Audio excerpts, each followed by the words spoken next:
ከተኛህበት ሊያነቁ የሚችሉ 5 ህጎች ልስጥህ። አንደኛ፣ ጠንክሮ መስራት። ጠንክረህ ስራ እንጂ በእድል አትመን። እድል የመስቀል ወፍ ናት፣ ለሁሉም አትታደልም። ሁለተኛ፣ ትዕግስት። ትዕግስት ይኑርህ። ትዕግስት ከሌለህ በምድር ላይ ምንም ነገር አይኖርህም። ምክንያቱም ትዕግስት የስኬት ቁልፍ ናት። የምትፈልገው ነገር የሚወስደውን ያህል ጊዜ ታገሰው። ሶስተኛ፣ መስዋዕትነት። ለምትፈልገው ነገር ሁሌም ቢሆን መስዋዕትነት ክፈል። በዚች ምድር ላይ ሰጥቶ መቀበል እንጂ ምንም ነገር በነፃ የለም። የሰጥቶ መቀበልን ህግ ጠንቅቀህ እወቅ።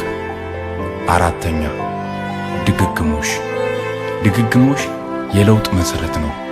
በህይወትህ አንዴ ባነበብከው የቢዝነስ መጽሐፍ ወይም አንድ ጊዜ በሰራው ስራ የሀብት ማማ ላይ አትቀመጥም ወይ ለውጥ አታይም። ምክንያቱም ሁሌም ቢሆን ጥቃቅን ለውጥ የሚያመጡ ድግግሞሽን ይፈልጋልና። የድግግሞሽ ህግ ግባ። አምስተኛ፣ ስነ ምግባር ይኑርህ። በምድር ላይ በውድቀትህ ሰዓት ስነ ምግባር ቀጥ ብሎ የቆመ የማምለጫ መሰላል ነው።